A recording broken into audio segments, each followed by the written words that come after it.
এই 7টি জিনিস রাখুন বালিশের নিচে, চুম্বকের মতো ধন টানবে। আপনি কি জানেন? রাতে ঘুমানোর সময় বালিশের নিচে কিছু বিশেষ জিনিস রাখলে ধনসম্পদ চুম্বকের মতো আপনার দিকে আকৃষ্ট হতে পারে। আজকের ভিডিওতে আমি সেই বাস্তুশাস্ত্রের গোপন রহস্য ফাঁস করতে যাচ্ছি। জীবনে অর্থ ও সৌভাগ্য আনতে চাইলে এই জিনিসগুলো রাতের বেলা বালিশের নিচে রাখুন। 9 মানুষ এটা জানেই না। বাস্তুশাস্ত্র মতে ঘুমানোর সময় মাথার কাছে বা তাকিয়ের নিচে কিছু বিশেষ জিনিস রাখা উচিত, যা মানসিক শান্তি ও আর্থিক সমস্যার সমাধান করতে পারে। যদি আপনি জীবনে সফল হতে চান, তাহলে আজকের ভিডিওটি একদম মিস করবেন না। শেষ পর্যন্ত দেখুন, কারণ আমি এমন কিছু টিপস দেব যা আপনার ভাগ্য উজ্জ্বল করে তুলবে।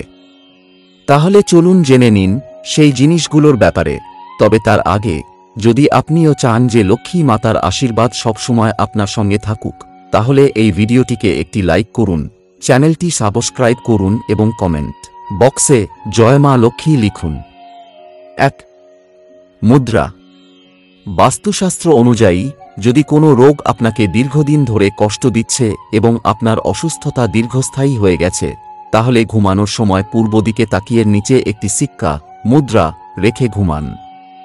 মনে করা হয় এটি করলে আপনি দ্রুত রোগমুক্ত হতে পারবেন। 2. সবুজ এলাচ। যদি অনেক দিন ধরে আপনার গভীর ও ভালো ঘুম না আসছে, তাহলে আপনার মাথার কাছে মৌরির সৌফ সঙ্গে সবুজ এলাচ রেখে ঘুমানো উচিত। বিশ্বাস করা হয় এটি করলে গভীর ও নিরবচ্ছিন্ন ঘুম আসবে। 3. সৌফ, মৌরি। বাস্তুশাস্ত্র মতে, যদি আপনি তাকিয়ের নিচে সামান্য মৌরি, সৌফ রেখে ঘুমান, তাহলে আপনার কুণ্ডলিতে থাকা রাহুর দোষ দূর হবে। পাশাপাশি মানসিক অশান্তি ও দুশ্চিন্তা থেকেও মুক্তি পাওয়া যাবে। 4. রসুন। বাস্তুশাস্ত্র অনুসারে, যদি তাকিয়ের নিচে কিছু রসুনের কোয়া রেখে ঘুমান, তাহলে আপনার জীবনে পজিটিভ এনার্জির, ধনাত্মক শক্তির বৃদ্ধি ঘটবে। এটি ভালো ঘুম আনতেও সাহায্য করে। 5. ছুরি, চাকু। যদি আপনার শিশু ঘুমের মধ্যে বারবার চমকে উঠে যায়, তাহলে বাস্তুশাস্ত্র অনুযায়ী তার মাথার কাছে একটি ছোট ছুরি রেখে ঘুমানো উচিত। এটি করলে শিশুদের ভয়ঙ্কর স্বপ্ন, দুঃস্বপ্ন আসবে না। এছাড়াও, যদি আপনার সময় ভালো না চলছে, বারবার কাজ বিফল হচ্ছে, অথবা ঘুমের মধ্যে দুঃস্বপ্ন আসে, তাহলে তাকিয়ের নিচে লোহার গুলি, বিয়ের আংটির মতো ছোট লোহার বল রেখে ঘুমানো উচিত। যদি লোহার গুলি না পাওয়া যায়, তাহলে লোহার চাবি বা ছোট কাঁচি রাখা যেতে পারে। বিশ্বাস করা হয় এটি করলে রাহুকেতুর কুপ্রভাব দূর হয় এবং জীবনে শান্তি ফিরে আসে। 6. গীতা বা সুন্দরকাণ্ড। বাস্তুশাস্ত্র অনুসারে, ঘুমানোর সময় তাকিয়ের নিচে গীতা বা সুন্দরকাণ্ড রাখা খুব শুভ।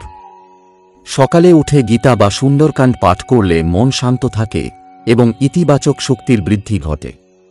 এটি করলে মন স্থির হয় এবং কর্মক্ষেত্রে ভালো ফলাফল পাওয়া যায়। এই বাস্তু টিপস জীবনে উন্নতি ও সাফল্যের পথ দেখায়। 7. গোটা মুগ ডাল, বিশেষ টিপস। বাস্তুশাস্ত্র মতে, মুগ ডালের একটি বিশেষ প্রতিকার আছে। এর জন্য মঙ্গলবার রাতে একটি সবুজ কাপড়ে মুগ ডাল বেঁধে তা তাকিয়ের নিচে রেখে ঘুমান। সকালে উঠে এটি কোনো কুমারী কন্যাকে দান করুন বা মন্দিরে গিয়ে দুর্গা মাতার চরণে অর্পণ করুন। বিশ্বাস করা হয় এটি করলে বুধ গ্রহের অশুভ প্রভাব দূর হয় এবং ক্যারিয়ারে উন্নতির সুযোগ তৈরি হয়। 8. তামার পাত্রে জল। যদি আপনি শারীরিক সমস্যায় ভুগছেন, তাহলে বাস্তুশাস্ত্র মতে রাতে ঘুমানোর সময় তামার পাত্রে জল ভরে মাথার কাছে রেখে ঘুমান। সকালে উঠে সেই জল গাছের গোড়ায় ঢেলে দিন। এটি করলে স্বাস্থ্যের উন্নতি ঘটে। অন্যদিকে, জ্যোতিষশাস্ত্র মতে রবিবার রাতে ঘুমানোর সময় 1 গ্লাস দুধ ভরে মাথার কাছে রাখুন। তবে খেয়াল রাখবেন যেন ঘুমের মধ্যে দুধ পড়ে না যায়।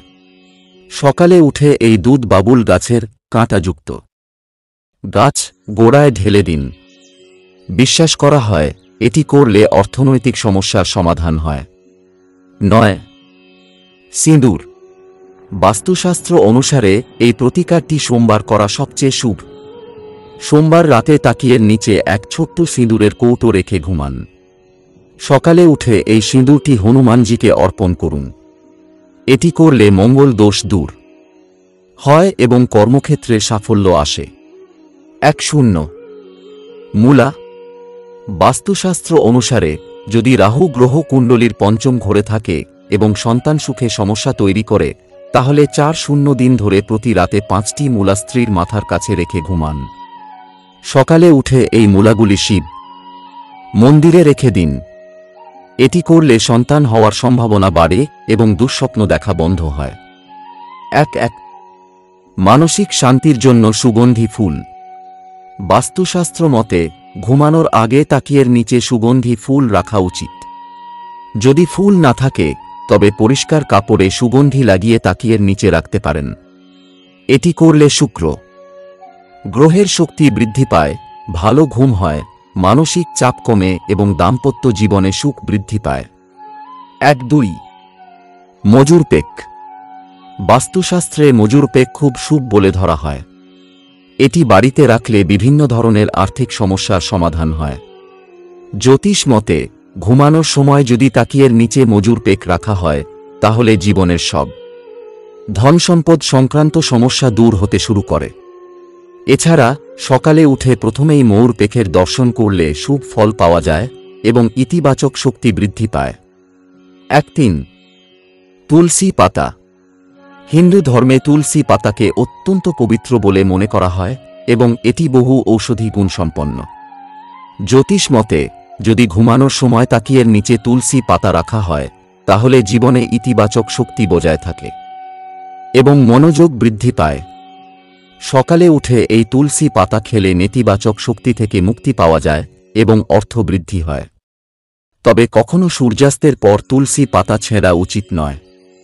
4 হলুদের গাঁট। জ্যোতিষ মতে হলুদের গাঁট বৃহস্পতি গ্রহের প্রতীক। এটি ভাগ্য, সম্মান, ধনসম্পদ এবং দাম্পত্য জীবনের জন্য অত্যন্ত শুভ। যদি কুণ্ডলিতে বৃহস্পতি গ্রহ দুর্বল থাকে, তাহলে ঘুমানোর সময় হলুদের গাঁট একটি হলুদ কাপড়ে বেঁধে তাকিয়ের নিচে রেখে ঘুমান। এটি করলে বৃহস্পতি শুভ ফল দেয়, চাকরির সুযোগ বৃদ্ধি পায় এবং ধনলাভ হয়। ভুল করেও এই জিনিসগুলো মাথার কাছে রাখবেন না, মা লক্ষ্মী হতে পারেন রুষ্ট। 1 মানি ব্যাগ, পার্স। বাস্তুশাস্ত্র অনুসারে কখনোই মাথার কাছে বা তাকিয়ের নিচে মানিব্যাগ রাখা উচিত নয়। বিশ্বাস করা হয় মানিব্যাগে মা লক্ষ্মীর বাস। যদি এটি তাকিয়ের নিচে রাখা হয়, তাহলে মা লক্ষ্মী অসন্তুষ্ট হতে পারেন, যার ফলে অপ্রয়োজনীয় খরচ বেড়ে যায় এবং পরিবারে অশান্তি আসে। মা লক্ষ্মীর স্থান তিজোরি বা অর্থ রাখার নির্দিষ্ট স্থানে হওয়া উচিত। 2 ঘড়ি। বাস্তুশাস্ত্র মতে তাকিয়ের নিচে ঘড়ি রেখে ঘুমালে ঘুমের ব্যাঘাত ঘটে। বর্তমানে অনেকেই ইলেকট্রনিক ঘড়ি ব্যবহার করেন, যা নানা ধরনের ইলেকট্রোম্যাগনেটিক তরঙ্গ নির্গত করে। এই তরঙ্গ মস্তিষ্ক ও হৃদযন্ত্রের উপর নেতিবাচক প্রভাব ফেলে এবং বেডরুমের চারপাশে নেতিবাচক শক্তি ছড়ায়। এর ফলে মানসিক অস্থিরতা ও অতিরিক্ত স্ট্রেস তৈরি হতে পারে। 3 বইপত্রিকা। অনেকেই রাতে বই পড়তে পড়তে তা তাকিয়ের নিচে রেখেই ঘুমিয়ে পড়েন, কিন্তু বাস্তুশাস্ত্র মতে এটি নেতিবাচক শক্তি আকর্ষণ করে এবং স্বাস্থ্যের উপর খারাপ প্রভাব ফেলে। বই, পত্রিকা, ম্যাগাজিন এগুলো বুধ গ্রহের সঙ্গে সম্পর্কিত। যদি মাথার কাছে এগুলো রাখা হয়, তাহলে বুধ গ্রহের অস্বাভাবিক প্রভাব পড়তে পারে, যার ফলে বুদ্ধি ও ক্যারিয়ার ক্ষতিগ্রস্ত হতে পারে। তাই বই পড়ার পর সঠিক জায়গায় রেখে তারপর ঘুমানো উচিত। 4 গয়না বা অলংকার। গয়না এবং মূল্যবান ধাতব বস্তু তাকিয়ের নিচে বা বিছানার উপরে রাখা উচিত নয়। এগুলো সুরক্ষিত স্থানে, যেমন আলমারি বা লকারে রাখা উচিত। বাস্তুশাস্ত্র মতে তাকিয়ের নিচে গয়না রেখে ঘুমালে জীবনে বাধা বিপত্তি আসতে পারে এবং অর্থ ও সৌভাগ্য বাধাগ্রস্ত হতে পারে। বন্ধুগণ, এবার দেখুন চন্দ্রের গোচরে সৌভাগ্যের বন্ধ দরজা খুলবে 4 রাশির। ধন দৌলত, সোনাদানায় ভরবে ঘর, সংসারে ফিরবে সুখ শান্তি। বৃষ রাশি, চন্দ্রদেবের কুম্ভ রাশিতে গমন বৃষ রাশির জাতক জাতিকাদের জন্য লাভজনক হতে চলেছে। কেরিয়ারে সাফল্য ও লাভের সম্ভাবনা, আয় বৃদ্ধি পাবে, অসমাপ্ত কাজ সম্পূর্ণ হবে, সঙ্গীর সঙ্গে সম্পর্ক মধুর হবে, কোনো বিশেষ কাজে সাফল্য লাভে মন আনন্দিত থাকবে। এই সময় বৃষ রাশির জাতক জাতিকাদের বিনিয়োগের জন্য উপযুক্ত। কর্কট রাশি, চন্দ্রদেবের রাশি পরিবর্তন কর্কট রাশির জাতক জাতিকাদের জীবনে ভালো সময় নিয়ে আসবে। মহাদেবের কৃপায় তাদের সমস্ত ইচ্ছা পূরণ হতে পারে। অসমাপ্ত কাজ সম্পূর্ণ হবে, বাড়িতে অতিথির আগমন হবে এবং অবিবাহিত জাতক জাতিকাদের বিয়ের আলোচনা হতে পারে। চন্দ্রদেবের কৃপায় মানসিক চাপ এবং উদ্বেগ দূর হবে। পাশাপাশি কোনো বড় সুখবরও পাওয়া যেতে পারে। বড় ভাইবোনদের থেকে স্নেহ পাওয়া যাবে এবং আর্থিক অবস্থা মজবুত হবে। বাড়িতে সুখশান্তি বজায় থাকবে এবং মায়ের বিশেষ স্নেহ ও আশীর্বাদ পাওয়া যাবে। সিংহ রাশি, জ্যোতিষশাস্ত্রের গণনা অনুযায়ী চন্দ্রদেবের গমন সিংহ রাশির জাতক জাতিকাদের জীবনে শুভ সময় আনতে চলেছে। এই সময় ব্যবসায় আর্থিক বৃদ্ধি হবে এবং চাকরিজীবী জাতক জাতিকারা প্রমোশন সংক্রান্ত ভালো খবর পেতে পারেন। দাম্পত্য জীবন সুখময় থাকবে এবং ব্যবসায় বিনিয়োগ লাভজনক হবে। ভ্রমণের যোগ হতে পারে, যা থেকে আর্থিক লাভ হবে। পাশাপাশি ধর্মীয় কাজে আগ্রহ বাড়বে এবং আত্মিক শান্তির অনুভূতি হবে। কুম্ভ রাশি, কুম্ভ রাশিতেই প্রবেশ করছেন চন্দ্রদেব। চন্দ্রের প্রবেশ এই রাশির জাতক জাতিকাদের জন্য লাভজনক প্রমাণিত হবে। অর্থের আগমন বাড়বে, আটকে থাকা টাকা ফিরে আসবে এবং চাকরিজীবী জাতকদের উন্নতির সুযোগ পাওয়া যেতে পারে। জীবনসঙ্গীর সহযোগিতা পাওয়া যাবে এবং জমি বা জলের সঙ্গে সম্পর্কিত কাজে বড় লাভ হতে পারে। ব্যবসায়ীরা তাদের ব্যবসায় সম্প্রসারণ দেখতে পাবেন এবং আর্থিক অবস্থা আরও মজবুত হবে। আপনি যদি এই তথ্যটি ভালো লেগে থাকে তাহলে ভিডিওটি লাইক করুন, বন্ধুদের সঙ্গে শেয়ার করুন এবং চ্যানেলটি সাবস্ক্রাইব করতে ভুলবেন না। নতুন ভিডিওর নোটিফিকেশন পেতে আমাদের চ্যানেল সাবস্ক্রাইব করুন। জয় শ্রীরাম, জয় বজরংবলী।